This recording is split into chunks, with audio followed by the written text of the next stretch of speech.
ராதே ராதே. நம்ம சத்குருநாதருடைய பரம கிருபையினால ஸ்ரீமத் பாகவத மகாபுராணம் நம்ம கற்றுருக்கோம்.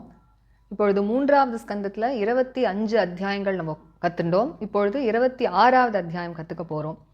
25வது அத்தியாயத்தில் எப்படி கபில தேவஹூதி சம்வாதம் அப்படிங்கிறது ஆரம்பிச்சுது அப்படிங்கிறத பார்த்தோம். பக்தியோடைய பெருமையும் சத்சங்கத்தினுடைய பெருமையும் எடுத்து சொன்னார் கபில பகவான் அப்படிங்கிறத பார்த்தோம். இப்போது இந்த 26வது அத்தியாயத்தில் அதற்கு மேலே சாங்கிய தத்துவங்களையும் பிரகிருதி புருஷ தத்துவங்களையும் மேலே எடுத்து அம்மாவுக்கு விளக்கமாக எடுத்து சொல்கிறார் தேவஹூதிக்கு. முதல்ல எடுத்ததுமே கபில பகவான் தேவஹூதியை பார்த்து சொல்கிறார், அம்மா உனக்கு நான் இந்த சாங்கிய யோகத்தில் இந்த பிரகிருத்தியில் இருக்கக்கூடிய தத்துவங்களெல்லாம் பற்றி நான் உனக்கு எடுத்து சொல்கிறேன். எதை ஒரு ஜீவன் தெரிஞ்சுண்டான் அப்படின்னா இந்த மாயையை கடந்து ஞானத்தை அடைய முடியுமோ அந்த தத்துவங்களை பற்றி நான் உனக்கு எடுத்து சொல்கிறேன் அப்படின்னு ஆரம்பிக்கிறார். அதே மாதிரி அந்த ஹிருதயத்தில் அந்த அகங்காரம் அப்படிங்கிற அந்த முடிச்ச போக்கக்கூடிய அந்த ஞானத்தையும் நான் உனக்கு எடுத்து சொல்லி உனக்கு நான் அனுகிரகம் பண்ணுறேன் அப்படின்னு சொல்கிறார். முதல்ல இந்த பிரகிருதி புருஷ தத்துவங்களை பற்றி சொல்ல ஆரம்பிக்கிறார். புருஷன் அப்படிங்கிறது வேறு யாரும் இல்லை, இந்த ஆத்மஸ்வரூபம்னு சொல்கிறோமே அவர்தான் புருஷன் அப்படின்னு சொல்லப்படுறார். அவர் அனாதியானவர், பிரகிருத்தியை கடந்தவர், எப்பொழுதுமே சுப்பிரகாசமாக பிரகாசிக்கக்கூடியவர். யாருடைய ஒரு இருப்புனால இந்த உலகமே நம்மளுக்கு தோற்றம் அளிக்கிறதோ அவர்தான் புருஷன் அப்படிங்கிறத சொல்லிட்டு, பிரகிருதி அப்படிங்கிறது யாரு அப்படின்னா அந்த சூக்ஷ்மமான ஒரு சக்தி, சத்துவகுணம், ரஜோகுணம், தமோகுணம் அப்படிங்கிற அந்த 3 குணங்களுடைய ஒரு சூக்ஷ்மமான சக்தி தான் அந்த பிரகிருதி. அந்த பிரகிருதி எதிர்ச்சையாக ஒரு விளையாட்டாக இந்த புருஷனை அடையறா. உடனே புருஷனும் என்ன பண்ணுறார் அப்படின்னா ஸ்வச்சந்தமாக அவளை ஏற்றுக்கிறாராம். எதற்காகனா பலவிதமான லீலைகளெல்லாம் பண்ணணும் இல்லையா, அந்த சிருஷ்டி போன்ற லீலைகள்லாம் பண்ணமே அப்படிங்கிறதுக்காக அவளை ஏற்றுக்கிறார். உடனேயே அப்படி புருஷன் பிரகிருத்தியை ஏத்துண்டதுமே பிரகிருதி ஆனவள் தன்னுடைய குணங்களை கொண்டு பலவிதமான சிருஷ்டிகளை பண்ண ஆரம்பிக்கிறா. உடனே இப்போ இந்த புருஷன் அப்படிங்கிறவன் இப்போ ஜீவனாக தோற்றம் அளிக்கிறான். அந்த ஜீவன் அப்படிங்கிறவன் தான் மாயையினால மோகிக்கப்பட்டவனாக இருக்கான். அப்போது அந்த ஜீவன் பிரகிருத்தியை காட்டிலும் தான் வேறையாக இருந்த பொழுதிலும் என்ன நினைக்கிறான் அப்படின்னா தன்னை பிரகிருத்தியோடையே ஒன்றாக ஐக்கியப்பட்டவனாக நினச்சிண்டு பிரகிருதி என்னெல்லாம் காரியங்கள்லாம் பண்ணுறதோ அதெல்லாம் தானே பண்ணுறதாக அவன் நினச்சிக்கிறான். அதனால தன்னை கர்த்தாவாக நினச்சிக்கிறான். அப்போது இந்த கர்த்தா அப்படிங்கிற அந்த எண்ணம் வரதுனால என்ன ஆகுதுன்னா அந்த ஜீவனானவன் பந்தப்படுறான். அது மட்டும் இல்லை, சுகதுக்கங்களுக்கெல்லாம் அவன் தான் அதுக்கப்புறமா ஆளாகிறான். அடுத்ததாக அதற்கு மேலே ஜனன மரண சம்சாரம் அவனுக்கு ஏற்படுறது. இப்படி தன்னுடைய அந்த ஸ்வதந்திரத்தை இழந்து பரதந்திரனாக ஆகி ஒரு தீனனாக ஆகி தன்னுடைய ஆனந்தமான அந்த ஸ்வரூபத்திலேருந்து நழுவி இப்போ துக்கப்படுறவனா ஒரு ஜீவனாக ஆயிடுறான் மாயையினுடைய சம்பந்தத்தினால. இந்த இடத்துல ஞானிகள்லாம் என்ன சொல்கிறா அப்படின்னா ஒரு ஜீவன் இந்த சரீரத்தையும் இந்திரியங்களையும் தான் அப்படின்னு நினச்சிக்கிறானே அதற்கு காரணம் பிரகிருதி அப்படின்னும் சுகதுக்க அனுபவங்களுக்கு காரணம் புருஷன் அப்படிங்கிறதையும் இங்கே எடுத்து சொல்கிறா. இதை சொல்லாதுமே இப்போ தேவஹூதி கபிலரை பார்த்து கேட்குறா, ஹே பிரபோ, இந்த உலகமே இந்த பிரபஞ்சமே நம்ம என்னெல்லாம் பார்க்குறோமோ அது எல்லாமே பிரகிருத்தியினுடையும் புருஷனுடையும் ஒரு தோற்றம் தானே. அதனால் இந்த பிரகிருதி புருஷன் இந்த தத்துவத்தை பற்றி எனக்கு இன்னும் மேலே எடுத்து சொல்லுங்கோ அப்படின்னு கேட்குறா. உடனே கபில பகவான் சொல்ல ஆரம்பிக்கிறார், பிரதானம் அப்படிங்கிறது தான் இந்த பிரகிருதி அப்படின்னு சொல்லப்படுறது. இந்த 3 குணங்களுடைய இந்த ஒரு பிரகிருதி தான் என்ன பண்ணுறதுன்னா முதல்ல அவ்வியக்தமாக இருக்குது, அதாவது தோற்றம் அளிக்காமல் அந்த சூக்ஷ்மமான நிலையில் இருக்குது. அதுதான் இந்த எல்லா தத்துவங்களுக்கும் மூல காரணம். இந்த 24 தத்துவங்கள் அப்படின்னு இந்த சாங்கிய யோகம் சொல்கிறது இல்லையா, அந்த 24 தத்துவங்களுக்கும் மூல காரணமாக இருக்கக்கூடியது இந்த பிரகிருதி தான். இந்த 24 தத்துவங்கள் என்ன எப்படி பிரிக்கிறா அப்படின்னா 5, 5, 4, 10 அப்படி பிரிக்கிறா. இப்போ இந்த முதல் 5 அப்படிங்கிறது என்ன அப்படின்னா பஞ்ச மகாபூதங்கள், ஆகாசம், வாயு, அக்னி, ஜலம், பூமின்னு சொல்லக்கூடிய 5 பூதங்கள். அடுத்த 5 என்னது அப்படின்னா பஞ்ச தன்மாத்திரைகள், அதனுடைய குணங்கள், அதாவது சப்தம், ஸ்பர்ஷம், ரூபம், ரசம், கந்தம்னு சொல்லக்கூடிய 5 தன்மாத்திரைகள். அடுத்ததாக 4 அப்படிங்கிறது இந்த அந்தக்கரணம்னு சொல்கிறோமே, அந்த அந்தக்கரணத்துக்கு 4 விதமான பேதங்கள் இருக்குது. மனசு, புத்தி, அகங்காரம், சித்தம் அப்படின்னு பேர். இந்த 4மே ஒன்னே தான் அப்படின்னாலும் அது பண்ணக்கூடிய ஒரு காரியத்தினால 4 விதமான பேர்கள் அமையிறது அதுக்கு. அடுத்ததாக 10 சொன்னார் இல்லையா, அது என்னது அப்படின்னா 5 கர்மேந்திரியங்கள், 5 ஞானேந்திரியங்கள். இதெல்லாம் என்னங்கிறத நம்ம முன் அத்தியாயங்கள்லேயே நம்ம அடிக்கடி நம்ம பார்த்துருக்கோம். அப்படி இந்த 24 தத்துவங்கள் கொண்டது தான் இந்த முழு பிரபஞ்சமும். எப்படி ஒரு குழந்தை விளையாடும் பொழுது பில்டிங் பிளாக்ஸ்லாம் வச்சுன்னு விளையாடும் இல்லையா, அதில் அடிப்படையாக ஒரு 10 15 பில்டிங் பிளாக்ஸ் தான் இருக்கும். ஆனால் அதை வச்சுட்டு பலவிதமான கட்டடங்களாம் கட்டுமே அந்த குழந்தை. அதுபோல் இந்த 24 தத்துவங்களை கொண்டு தான் இந்த எல்லா விதமான பிரபஞ்சங்களும் சிருஷ்டிக்கப்பட்டிருக்கு. அப்போது இந்த 24 தத்துவங்களை தெரிஞ்சுட்டோம் அப்படின்னா இந்த உலகத்தில் நம்ம எல்லாத்தையுமே தெரிஞ்சுட்டதா ஆகலாம். அதை பார்த்து பிரமிக்காமல் மாயையை கடந்து ஒருவன் ஞானத்தை அடைய முடியும் அப்படிங்கிறது தான் இந்த சாங்கிய யோகத்தினுடைய ஒரு நோக்கம். இப்போது இதற்கும் மேலே 25ஆவதா ஒரு தத்துவமானது சொல்லறார். என்ன அப்படின்னா காலம் அப்படிங்கிறார். இந்த காலம்ங்கிறது பகவானுடைய ஒரு ஆச்சரியமான ஒரு சக்தி. இந்த மாயைக்கு அடிமையாக இருக்கானே அந்த ஜீவன், அவனுக்கு ஒரு பயத்தை ஏற்படுத்தக்கூடியது இந்த காலம் அப்படிங்கிற சக்தி. இன்னொரு விதமாக பார்த்தோம் அப்படின்னா பகவானே தான் காலம் அப்படின்னும் சொல்லலாம் அப்படின்னு சொல்கிறார். ஏன் அப்படின்னா எல்லாருக்குள்ளேயும் உள்ளுக்குள்ள புருஷனாகவும் வெளியில் காலஸ்வரூபியாகவும் இருக்கான் பகவான். அதனால இந்த பகவானே தான் 25ஆவது தத்துவமாக காலமாக சொல்லப்படுறான் அப்படிங்கிறத சொல்கிறார். இப்போது கபில பகவான் இதற்கு மேலே அந்த 24 தத்துவங்களும் எப்படி தோன்றித்து அப்படிங்கிறத விஸ்தாரமாக சொல்கிறார். முதல்ல இதை நம்ம ஏற்கனவே பார்த்துருக்கோம். பகவான் தன்னுடைய அந்த சித் சக்தின்னு சொல்லக்கூடிய அந்த சைத்தன்யத்தை அந்த மாயைக்குள்ளே அப்படி புகுத்துறார் இல்லையா. அதும்போது அந்த 3 குணங்களில் சலனம் ஏற்படுறது எதனால் அப்படின்னா அப்படி அநேக கோடி ஜீவராசிகள்லாம் இருக்கே, அவர்களுடைய அனாதி காலமான கர்ம வாசனைகள்னால ஒரு சலனம் ஏற்பட்டு முதல்ல எது தோன்றித்து அப்படின்னா மகத் தத்துவம் அப்படிங்கிறது தான் தோன்றித்து. அந்த மகத் அப்படிங்கிறது எப்படிப்பட்டது அப்படின்னு சொல்லும்பொழுது ஜகத் அங்குரஹா அப்படிங்கிறார். இந்த உலகம் அப்படிங்கிற அந்த பெரிய விருட்சத்துக்கு ஒரு சின்ன முளை போல இருக்காம் இந்த மகத் தத்துவம். அப்படி ஆச்சரியமாக ஜாஜ்வல்யமாக பிரகாசிக்கக்கூடியதாக இருக்குது இந்த மகத் தத்துவம். தன்னுடைய ஒரு பிரகாசத்தினால இந்த பிரளய காலத்தில் இருக்கக்கூடிய அந்த ஒரு தமஸ் இருக்கு இல்லையா, அந்தகாரம்னு சொல்கிற இருட்டு, அதை போக்க அடிக்கிறதாம் இந்த மகத்து. தனக்குள்ள சூக்ஷ்மமாக இருக்கக்கூடிய அந்த உலகத்தை இப்போ வெளியில் கொண்டு வரத்துக்கு தயாராக இருக்குது இந்த மகத் தத்துவம். இந்த மகத் தத்துவத்துக்கு தான் சித்தம் அப்படின்னு பேர் அப்படிங்கிறார். அந்தக்கரணத்துடைய 4 பேதங்கள் சொன்னோம் இல்லையா, புத்தி, அகங்காரம், மனசு, சித்தம் அப்படின்னு. அதில் இந்த மகத் தத்துவத்துக்கு தான் சித்தம் அப்படின்னு பேர் அப்படிங்கிறார். இது எப்படிப்பட்டது அப்படின்னா சத்துவகுணம் நிறைஞ்சதாக இருக்குது, சாந்தமாக இருக்கக்கூடியது. இந்த பகவானை நம்ம உணர்றோமே அது இந்த சித்தத்தில் தான் நம்ம பகவானை உணர்றோம் அப்படிங்கிறத சொல்கிறார். இதற்கு யார் தேவதை அப்படின்னா பகவான் வாசுதேவன் தான் இந்த சித்தத்துக்கு தேவதையாக இருக்கான். பகவானுக்கு 4 முக்கியமான மூர்த்திகள் சொல்லப்படுறது. வாசுதேவன், சங்கர்ஷணன், பிரத்யும்னன், அனிருத்தன் அப்படின்னு. அதில் இந்த பகவான் வாசுதேவன் இந்த சித்தத்தினுடைய அதிதேவதையாக இருக்கான். எப்படி மழை ஜலம் அப்படிங்கிறது பூமியில் வந்து படுறதுக்கு முன்னாடி அப்படி இனிப்பாகவும் அப்படி சுத்தமாகவும் இருக்குமோ, அது மாதிரி இந்த சித்தம்ங்கிறது அவ்வளவு சுத்தமானது, அதில் எந்த விதமான சலனமும் இல்லாதது, சாந்தமாக இருக்கக்கூடியது அப்படின்னு சொல்லி அதுக்கு அடுத்ததாக இந்த மகத்தத்துவத்திலேருந்து அகங்காரங்கிற அந்த 2வது தத்துவம் தோன்றித்து. இப்போது இந்த அகங்கார தத்துவத்திலேருந்து எப்படி மற்ற தத்துவங்கள்லாம் உண்டாச்சு அப்படிங்கிறத இதற்கு மேலே சொல்கிறார். நம்ம இந்த செஷனில் இந்த 22வது ஸ்லோகம் வரைக்கும் நம்ம கற்றுண்டு அதற்கு மேலே அகங்காரத்திலேருந்து எப்படி மற்ற தத்துவங்கள்லாம் தோன்றித்துங்கிறத நம்ம அடுத்த செஷனில் கற்றுக்கலாம். ராதே ராதே. கோபிகா ஜீவனஸ்மரணம் கோவிந்தா கோவிந்தா. சத்குருநாத மகாராஜ் கி ஜெய்.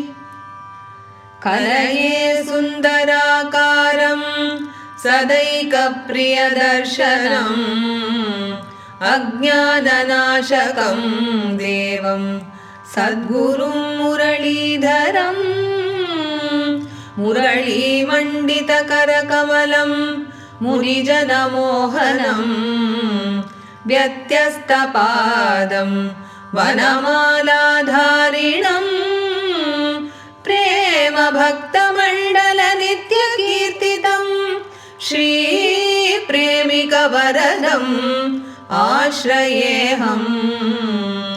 जन्माद्यस्य यतोऽन्वयादितरतश्चार्थेष्वभिज्ञस्वराट् तेने ब्रह्महृदायादिकवये मुह्यन्ति यत्सूरयः। तेजो वारिमृदां यथा विनिमयो यत्र त्रिसर्गो मृषा धाम्ना स्वेन सदा निरस्तकुहकं सत्यं परं धीमहि। धर्मः प्रोज्झितकैतवोऽत्र परमो निर्मत्सराणां सतां वेद्यं वास्तवमत्र वस्तु शिवदं तापत्रयोन्मूलनम् श्रीमद्भागवते महामुनिकृते किं वा परैरीश्वरः सद्यो हृद्यवरुध्यतेऽत्र कृतिभिः शुश्रूषुभिस्तत्क्षणात् निगमकल्पतरोर्गलितं फलं शुकमुखादमृतद्रवसंयुतं पिबत भागवतं रसमालयं मुहुरहो रसिका भुवि भावुकाः यं प्रव्रजन्तमनुपेतमपेतकृत्यं द्वैपायनो विरहकातराजुहाव पुत्रेति तन्मयतया तरवोऽभिनेदुः तं सर्वभूतहृदयं मुनिमानतोऽस्मि यस्वानुभावमखिल श्रुतिसारमेकम् अध्यात्मदीपम् अतितितीर्षतां तमोऽन्धम् संसारिणां करुणयाः पुराणगुह्यं तं व्याससूनुमुपयामि गुरुं मुनीनां नारायणं नमस्कृत्य नरं चैव नरोत्तमं देवीं सरस्वतीं व्यासं ततो जयमुदीरयेत् कृष्णाय वासुदेवाय देवकीनन्दनाय च नन्दगोपकुमाराय गोविन्दाय नमो नमः कृष्णाय वासुदेवाय हरये परमात्मने प्रणतक्लेशनाशाय गोविन्दाय नमो नमः नाम संकीर्तनं यस्य सर्वपापप्रणाशनं प्रणामो दुःखशमनः तं नमामि हरिं परम्। गोपिका जीवनस्मरणं गोविन्द गोविन्द सद्गुरुनाथ महाराज की जय। अथ षड्विंशोऽध्यायः श्रीभगवानुवाच श्रीभगवानुवाच अथ ते सम्प्रवक्ष्यामि अथ ते सम्प्रवक्ष्यामि तत्त्वानां लक्षणं पृथक्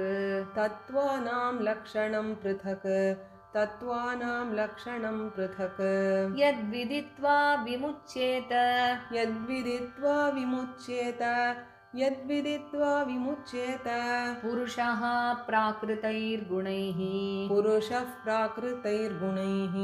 पुरुषः प्राकृतैर्गुणैः ज्ञानं निःश्रेयसार्थाय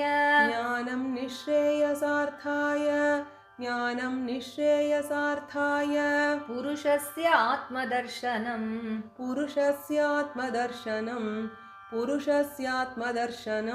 यदाहुः वर्णये तत्ते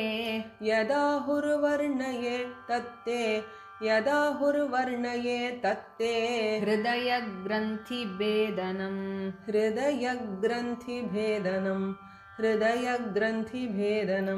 अनादिः आत्मा पुरुषो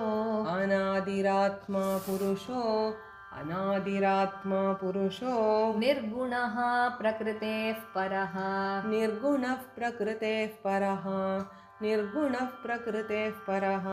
प्रत्यग्धामा स्वयं ज्योतिः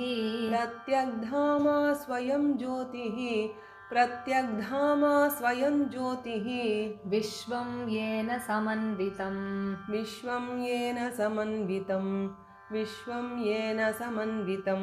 स एष प्रकृतिं सूक्ष्मां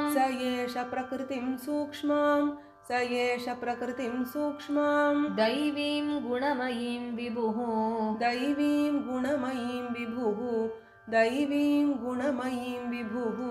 यदृच्छया एव उपगताम्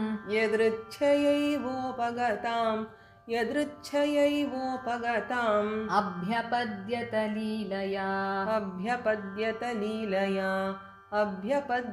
लीलया गुणैः विचित्राः सृजतीं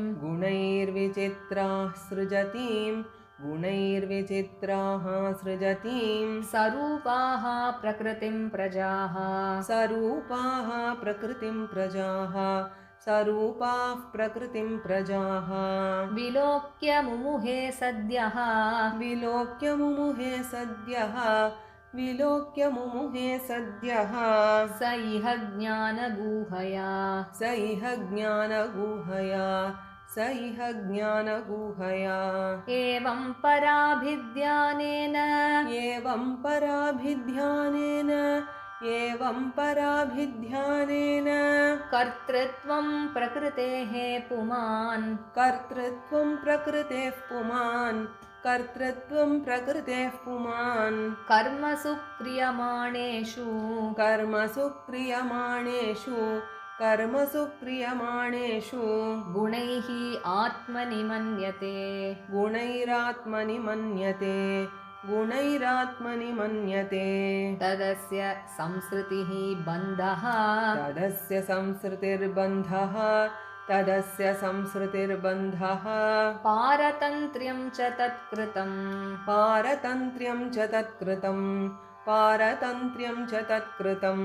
भवति अकर्तुः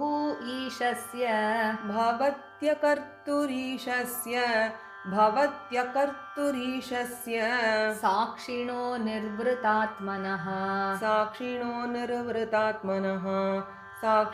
निर्वृतात्मनः कार्यकारणकर्तृत्वे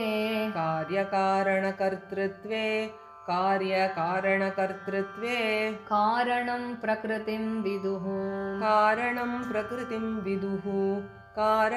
प्रकृतिं विदुः भोक्तृत्वे सुखदुःखानां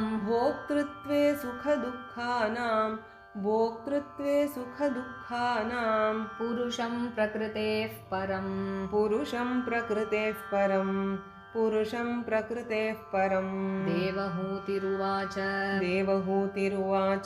प्रकृतेः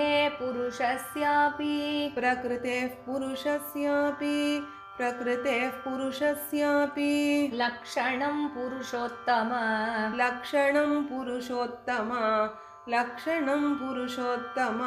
ब्रूहि कारणयोः अस्य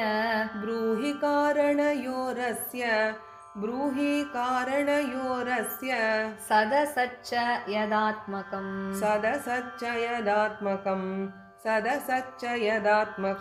श्रीभगवानुवाच यत्तत्त्रिगुणमव्यक्तं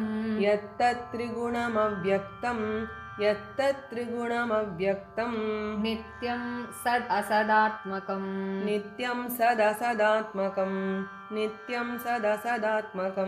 प्रधानं प्रकृतिं प्राहुः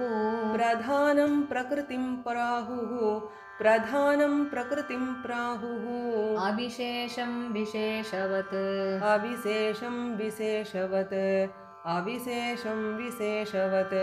पञ्चभिः पञ्चभिर्ब्रह्म चतुर्भिः दशभिः तथा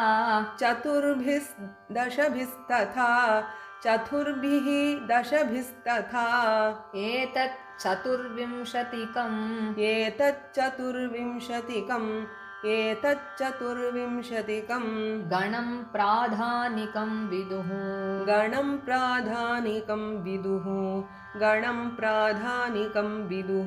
महाभूतानि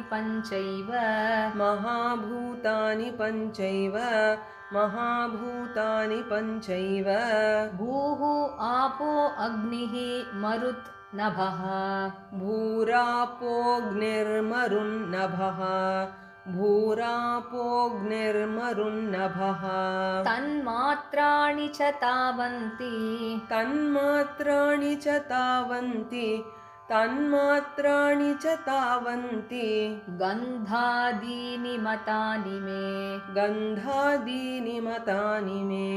गन्धादीनि मतानि मे इन्द्रियाणि दशश्रोत्रम्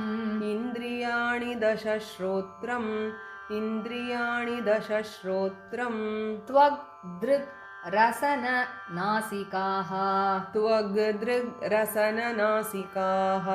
त्वग्दृग्रसननासिकाः वाक्करौ चरणौ मेढ्रं वाक्करौ चरणौ मेढ्रं वाक्करौ चरणौ मेढ्रं पायुः दशम उच्यते पायुर्दशम उच्यते पायुर्दशम उच्यते मनोबुद्धिः अहङ्कारः मनोबुद्धिरहङ्कारः मनोबुद्धिरहङ्कारः चित्तम् इति अन्तरात्मकम् चित्तम् इत्यन्तरात्मकम् चित्तम् इत्यन्तरात्मकम् चतुर्धा लक्ष्यते भेदो चतुर्धा लक्ष्यते भेदो चतुर्धा लक्ष्यते भेदो वृत्त्या लक्षणरूपया वृत्त्यालक्षणरूपया वृत्त्यालक्षणरूपया एतावानेव सङ्ख्यातो एतावानेव सङ्ख्यातो एतावानेव सङ्ख्यातो ब्रह्मणः सगुणस्यः ब्रह्मणः सगुणस्यः ब्रह्मणः सगुणस्यः सन्निवेशो मया प्रोक्तो सन्निवेशो मया प्रोक्तो सन्निवेशो मया प्रोक्तो यः कालः पञ्चविंशकः यः कालः पञ्चविंशकः यः कालः पञ्चविंशकः प्रभावं पौरुषं प्राहुः प्रभावं पौरुषं प्राहुः प्रभावं पौरुषं प्राहुः कालम् एके यतो भयम् कालमेके यतो भयम् कालमेके यतो भयम् अहङ्कारविमूढस्य अहङ्कारविमूढस्य अहङ्कारविमूढस्य कर्तुः प्रकृतिम् ईयुषः कर्तुः प्रकृतिम् ईयुषः कर्तुः प्रकृतिमीयुषः प्रकृतेः गुणसाम्यस्य प्रकृतेर्गुणसाम्यस्य प्रकृतेर्गुणसाम्यस्य निर्विशेषस्य मानवी निर्विशेषस्य मानवी निर्विशेषस्य मानवी चेष्टा यतः स भगवान् चेष्टायतः स भगवान् चेष्टायतः स भगवान् काल इति उपलक्षितः काल इत्युपलक्षितः काल इत्युपलक्षितः अन्तः पुरुषरूपेण अन्तः पुरुषरूपेण अन्तः पुरुषरूपेण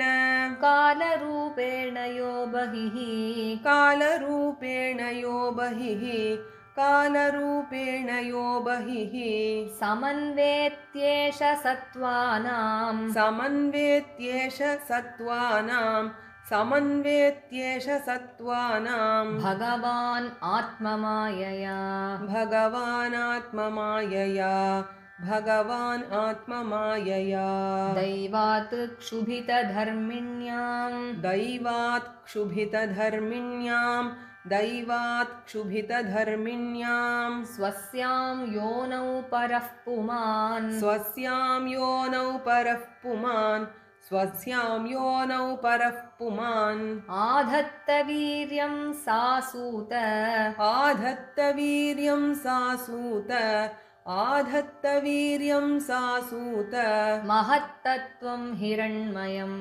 महत्तत्त्वं हिरण्मयम् महत्तत्त्वं हिरण्मयम् विश्वम् आत्मगतं व्यञ्जन् विश्वमात्मगतं व्यञ्जन् विश्वम् आत्मगतं व्यञ्जन् कूटस्थो जगदङ्कुरः कूटस्थो जगदङ्कुरः कूटस्थो जगदङ्कुरः स्वतेजसा अपिबत् तीव्रम् स्वतेजसा पिबत् तीव्रम् स्वतेजसा पिबत् तीव्रम् आत्मप्रस्वापनं तमः आत्मप्रस्वापनं तमः आत्मप्रस्वापनं तमः यत्तत् सत्त्वगुणं स्वच्छं यत्तत् सत्त्वगुणं स्वच्छं यत्तत् सत्त्वगुणं स्वच्छं शान्तं भगवतः पदं शान्तं भगवतः पदं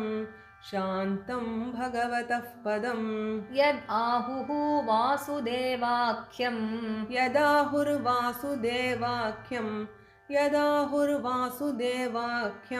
चित्तं तन्महदात्मकम् चित्तं तन्महदात्मकम् स्वच्छत्वम्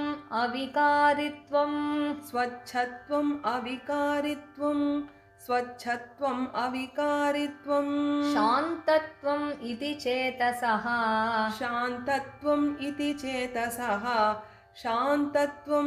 चेतसः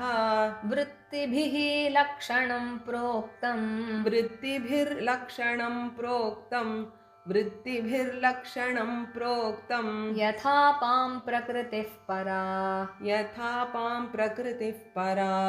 यथापां प्रकृतिः परा இந்த 22 ஸ்லோகங்களை நம்ம எல்லாரும் சேர்ந்து படிக்கலாம். The first 22 shlokas. श्री भगवानुवाच अथ ते सम्प्रवक्ष्यामि तत्त्वानां लक्षणं पृथक् यद्विदित्वा विमुच्येत पुरुषः प्राकृतैर्गुणैः ज्ञानं निःश्रेयसार्थाय पुरुषस्यात्मदर्शनं यदाहुर्वर्णयेतत्ते हृदयग्रन्थिभेदनम् अनादिरात्मा पुरुषो निर्गुणः प्रकृतेः परः प्रत्यग्धामा स्वयं ज्योतिः विश्वं येन समन्वितं स एष प्रकृतिं सूक्ष्मां दैवीं गुणमयीं विभुः यदृच्छयैवोपगताम् अभ्यपद्यत लीलया गुणैर्विचित्राः सृजतीं सरूपाः प्रकृतिं प्रजाः विलोक्य मुमुहे सद्यः स इह ज्ञानगूहया एवं पराभिज्ञानेन कर्तृत्वं प्रकृतेः पुमान् कर्मसु क्रियमाणेषु गुणैरात्मनि मन्यते तदस्य संसृतिर्बन्धः पारतन्त्र्यं च तत्कृतम् भवत्यकर्तुरीशस्य साक्षिणो निर्वृतात्मनः कार्यकारणकर्तृत्वे कारणं प्रकृतिं विदुः भोक्तृत्वे सुखदुःखानां पुरुषं प्रकृतेः परम् देवहूतिरुवाच प्रकृतेः पुरुषस्यापि लक्षणं पुरुषोत्तम ब्रूहि कारणयोरस्य सदसच्च यदात्मकम् श्रीभगवानुवाच यत्तत्त्रिगुणमव्यक्तं नित्यं सदसदात्मकं प्रधानं प्रकृतिं प्राहुः अविशेषं विशेषवत् पञ्चभिः पञ्चभिर्ब्रह्म चतुर्भिर्दशभिस्तथा एतच्चतुर्विंशतिकं गणं प्राधानिकं विदुः महाभूतानि पञ्चैव भूरापोऽग्निर्मरुन्नभः तन्मात्राणि च तावन्ति गन्धादीनि मतानि मे इन्द्रियाणि दश श्रोत्रं त्वग्दृग्रसननासिकाः वाक्करौ चरणौ मेढ्रं पायुर्दशमौच्यते मनोबुद्धिरहङ्कारः चित्तमित्यन्तरात्मकं चतुर्धा लक्ष्यते भेदो वृत्त्या लक्षणरूपया एतावानेव सङ्ख्यातो ब्रह्मणः सगुणस्यः सन्निवेशो मया प्रोक्तो यः कालः पञ्चविंशकः प्रभावं पौरुषं प्राहुः कालमेके यतो भयम् अहङ्कारविमूढस्य कर्तुः प्रकृतिमीयुषः प्रकृतेर्गुणसाम्यस्य निर्विशेषस्य मानवी चेष्टायतः स भगवान् काल इत्युपलक्षितः अन्तः पुरुषरूपेण कालरूपेण यो बहिः समन्वेत्येष सत्त्वानां भगवान् आत्ममायया दैवात् क्षुभितधर्मिण्यां स्वस्यां योनौ परः पुमान् आधत्तवीर्यं सासूत महत्तत्त्वं हिरण्मयम् विश्वम् आत्मगतं व्यञ्जन् कूटस्थो जगदङ्कुरः स्वतेजसा पिबत्तीव्रम् आत्मप्रस्वापनं तमः यत्तत् सत्त्वगुणं स्वच्छं शान्तं भगवतः पदम् यदाहुर्वासुदेवाख्यं चित्तं तन्महदात्मकं स्वच्छत्वम् अविकारित्वं शान्तत्वम् इति चेतसः वृत्तिभिर्लक्षणं प्रोक्तं यथापां प्रकृतिः परा। श्रीहरये नमः, श्रीहरये नमः, श्रीहरये नमः। गोपिका जीवनस्मरणं गोविन्द गोविन्द சத்குரு மகாராஜ் கி जय। இந்த செஷன் நம்ம படிச்ச ராகம் செஞ்சுருட்டி. நம்ம அடுத்த செஷன்ல இதற்கு மேல உள்ள ஸ்லோகங்களை கத்துக்கலாம். Radhe Radhe. Radhe Radhe, by the grace of our Guru Maharaj, we are learning Srimad Bhagavata Mahapuranam. And now in the third skanda, we learnt 25 chapters. In the 25th chapter, we saw that the conversation between Kapila Bhagavan and Devahuti began, and he explained the greatness of devotion and also the glory of Satsanga in the 25th chapter. Further, in this 26th chapter, Kapila Bhagavan goes on to explain in detail about the Sankhya Tattvas and also the Prakriti Purusha Tattvas. So, as the chapter begins, Kapila Bhagavan says, "O mother, I shall now tell you in detail about the tattvas in Sankhya Yoga, in the Sankhya philosophy, by knowing which a person is able to cross over Maya and know the truth. And I shall also explain to you about the highest knowledge by which one is able to cut the knot of ego in the heart," he says. And so he goes on to explain, he says, Purusha is none other than the Atma Swarupa, who is Anadi, that is beginningless, who is beyond Prakriti, who is self-effulgent, and by whose presence this entire universe is being manifested.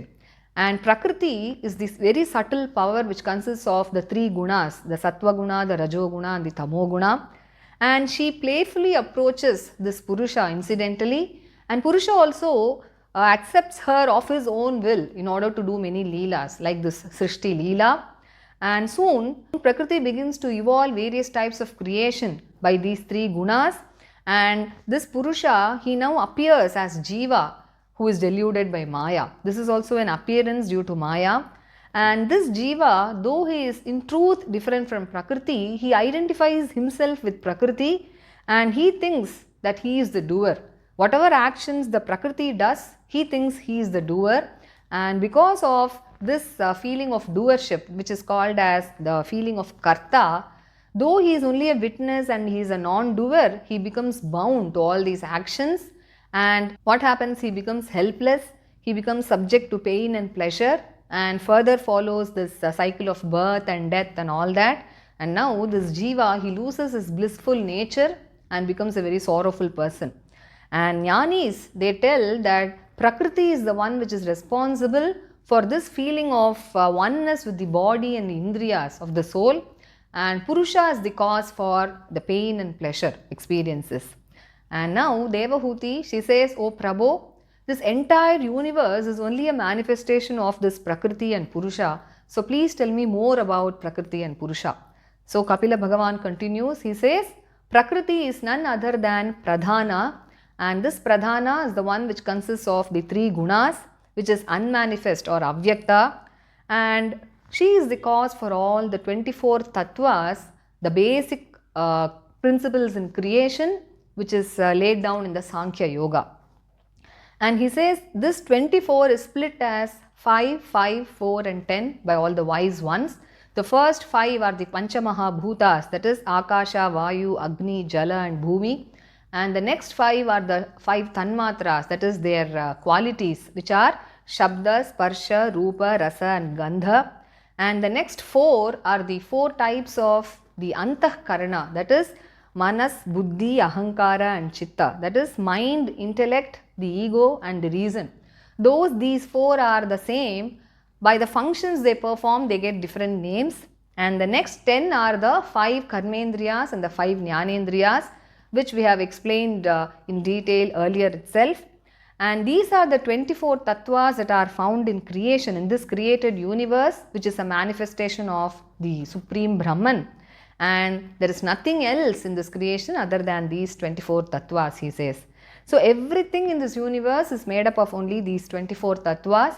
And just like how when a child plays with building blocks, it has only a few basic 10 to 15 building blocks, but it creates so many various structures with those building blocks. So also this entire universe is only a manifestation of these basic 24 principles. And when a person comes to know that, what happens? He doesn't get allured by this universe, and he crosses over Maya and he is able to attain the truth. So this is the basic tenet of the Sankhya Yoga. And the 25th principle is said to be Kala or time, which is the supreme power of Bhagavan himself, and which causes fear to all the jivas who are bound by Maya. And in other words, he also says, we can say that Bhagavan himself is this Kala, because within everybody he is present as Purusha, and externally he is present as Kala or time. So this Kala, which is the manifestation of Bhagavan, is the 25th principle, he says. Now Kapila Bhagavan goes on to describe how these 24 tattvas were evolved in nature. So first, we have seen this many times earlier also. First of all, what happened was, Bhagavan, he placed his Chit Shakti or his Chaitanya, the consciousness, into Maya, and there was a disturbance in the equilibrium of the 3 gunas because of the latent destinies of all the jivas. And because of that, the first principle that was evolved in creation was Mahat Tattva. This Mahat Tattva was very, very effulgent in nature, and he calls it as Jagad Ankuraha. That is, it is the sapling of the huge tree called this universe. And this Mahat Tattva, because it was very, very effulgent in nature, it dispelled the great darkness that was there during the Pralaya, and now it was ready to manifest this entire universe which lay within it in a very subtle form. And this Mahat Tattva is also called as Chitta, that is the faculty of reason. We had already said that there are 4 types of the Antakarana, that is Manaha, Buddhi, Ahankara and Chitta. And so this Mahat Tattva is also called as Chitta, the faculty of reason. It is said to be full of Sattva Guna, it is free of passion, and it is very calm by nature. And it is in this Chitta that we realize God, he says. And it is presided over by Lord Vasudeva. He is the deity who presides over this Chitta. We know that there are 4 important forms of Bhagavan: Vasudeva, Sankarshana, Pradyumna and Aniruddha. And it is this Bhagavan Vasudeva who presides over this Chitta. Like how the rainwater is so pure, it is so sweet and crystal clear before it reaches the ground, so also this Chitta is said to be very calm and serene and pure and free from all sorts of distraction. And next he says, from this Mahat Tattva evolves the next Tattva, which is the Ahankara. So today in this session we learnt until this 22nd shloka, which discusses about the Mahat Tattva, and further in the next session we shall be seeing all the evolutes from the Ahankara Tattva. Radhe Radhe.